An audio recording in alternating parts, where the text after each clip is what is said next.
inclusive estamos aqui com a nossa querida Olha aí, ó. Seguro Bet. Essa aí eu vou te falar que essa casa me surpreendeu, rapaz. Porra, é bem legal essa Seguro Bet. Você tem um link aí pra entrar? Tenho, tá aqui na descrição. Então entra pelo link do Barba, se for matar a curiosidade, entra pelo do Barba pra dar moral pro podcast. Mas, Dá porra, uma moral essa lá. casa é bem legal, viu, cara? Cara, eu gosto, e assim, a gente tem feito um trabalho de comparação de odds, entendeu?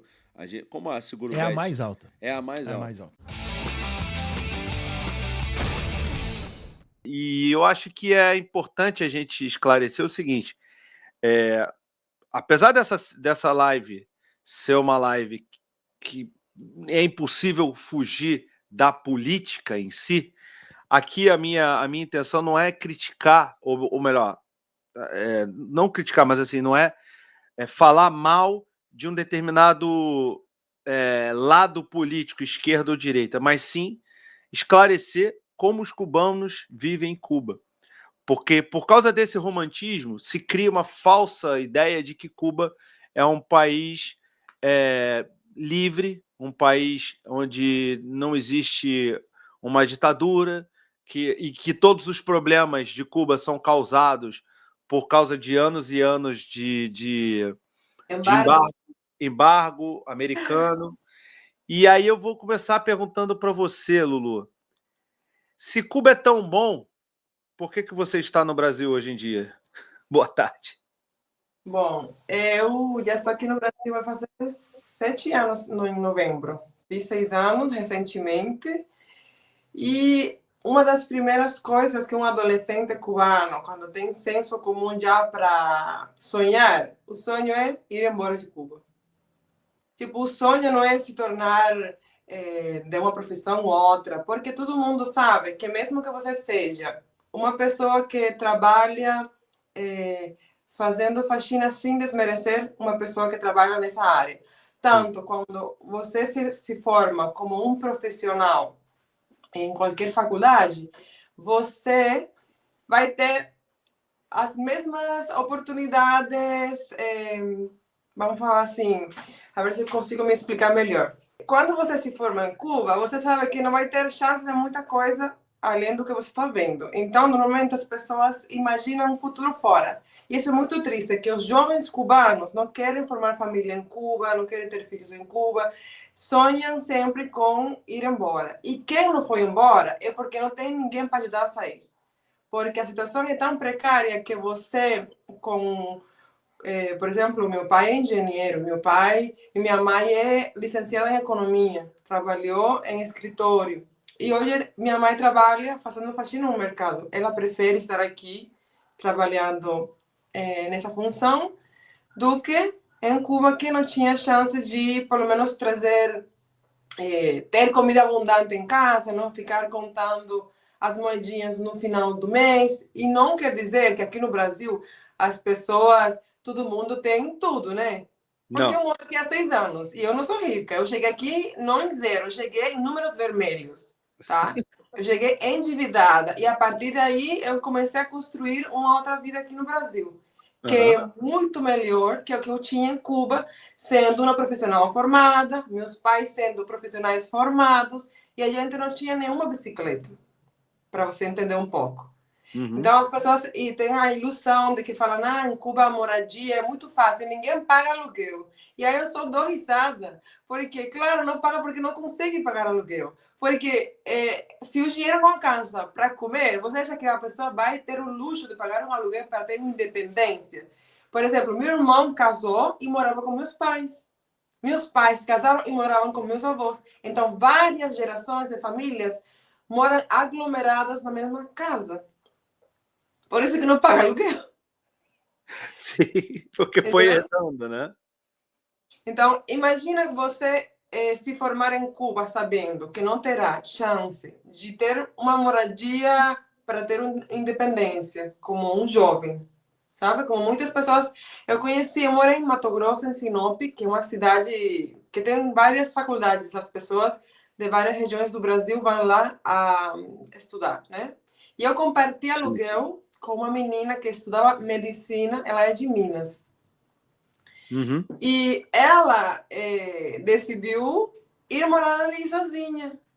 Os cubanos, tipo, imaginar assim, eu vou ir para outra cidade e me alugar uma casa. Improvável.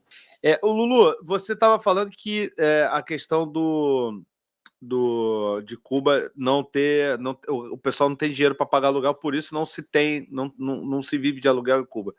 Mas para quem não existe como alugar uma casa? Existe? Qual o valor que custa? Quanto custa um aluguel de uma casa pequena, um apartamento pequeno em Cuba? Você sabe?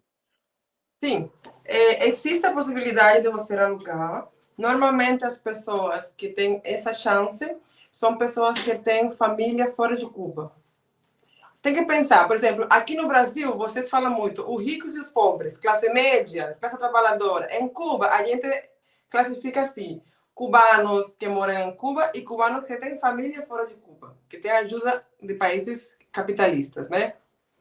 Quem mora em Cuba sem família fora é uma coisa, que é a maioria. E quem tem aquela parte que tem família fora, recebe uma ajuda em dólares. E normalmente os valores dos aluguéis se fala em dólares, tá? Pode ser um quarto. Quando eu mudei para Havana, eu não sou da Havana, eu morava em uma província chamada Granma, e mudei para Havana por trabalho. E eu paguei um quarto que era $40. Mas você tem que pensar, porque as pessoas pensam assim, não é tão caro. O problema é que meu salário, eu trabalhava na Banda Nacional de Concertos, tocava ali, já estava formada, e eu recebia $20 mensais. Caramba! Sim, o salário mensal. Então, o meu aluguel era o dobro do que eu recebia naquele aluguel, naquele trabalho. E vou te falar, eu não era a que menos recebia. Tem pessoas que recebem menos do que isso. Por exemplo, uma pessoa aposentada em Cuba pode receber $6 mensal, 6, 5, por aí mais ou menos. E o país está muito dolarizado, porque você pode receber em pesos, mas os teus pesos não compram nada em Cuba.